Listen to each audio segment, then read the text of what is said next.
WXCO 98.9, Wausau's real news and great conversation. Here's your Daily News Roundup. For Civic Media News, I'm Connie Fellman. Investigators say they've uncovered possible evidence that breathes new life into a decades-old cold case in Fond du Lac County.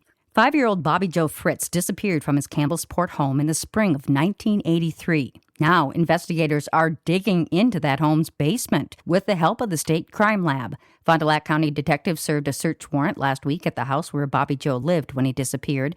Investigators say during that search they found what they describe as potential evidence.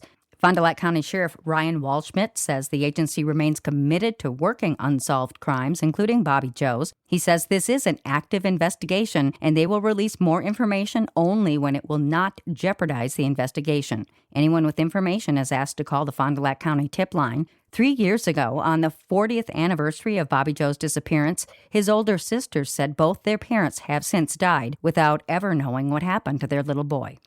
Wisconsin Democrats are asking state election officials to pull back new guidance on absentee ballots, saying it could affect how people vote in the primary. The Wisconsin Elections Commission told clerks not to let voters spoil and recast a ballot, something Democratic Party Chair Devin Ramaker says used to be allowed. He argues the change followed lawsuits from Republicans and was issued improperly. Democrats warn that without a reversal, some voters may not be able to fully take part in the primary. The Elections Commission has not yet announced whether it will revisit the guidance.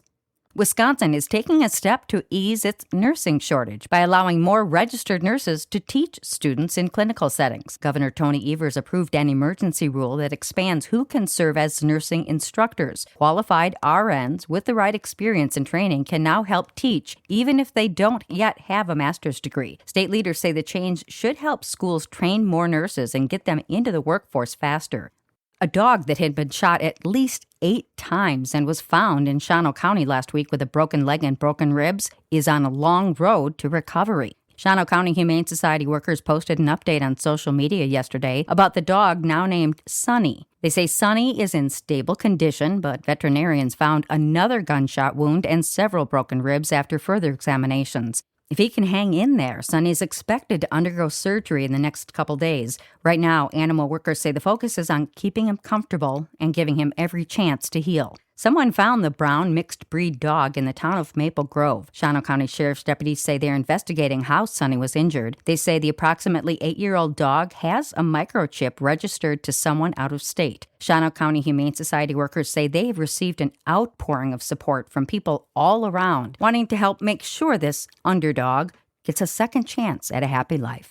Federal officials will be in Sauk County next week for disaster assistance. The Federal Emergency Management Agency and Small Business Administration will set up shop at Baraboo City Hall for in-person help with filing claims following recent severe storms and flooding. The assistance will be available every day next week between 8 in the morning and 4 in the afternoon. Officials say residents should file claims with their insurance provider before coming to City Hall. The Wisconsin Elections Commission is warning voters that betting on an election could put their ballot at risk. The agency says state law bars anyone who has a wager on an election from voting in that same race, and officials say that could lead to a challenged ballot or even felony charges. The warning comes as prediction markets keep growing, and the issue has drawn new attention in Wisconsin. Governor Tony Evers has also taken steps to limit the use of non-public information in prediction markets by state employees.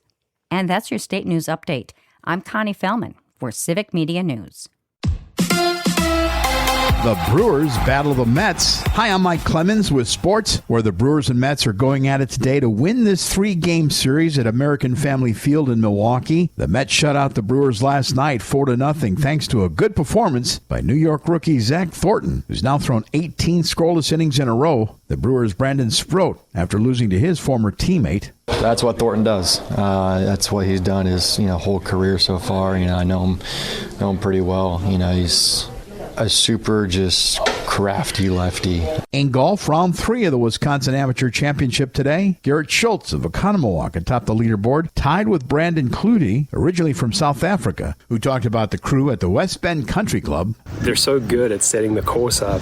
The number that you have to hit has to be just so precise, and you have to hit it perfectly to get the right spin to make it sure that it stops. I think you're going to see a lot of dispersion between, just an average round and a good round. That's golfer Brandon Clutie with Sports. I'm Mike Clemens. It is going to be sunny and comfortable today. Our high in the low to mid 70s this afternoon. Tonight, mostly clear. We are going to drop into the 50s tomorrow. Mostly sunny with a high in the upper 70s to near 80. I'm meteorologist Sean Cable. That's your Wausau News Roundup from WXCO. Find more news anytime at WXCO.FM. Subscribe to this podcast on Spotify, Apple, or wherever you find your podcasts.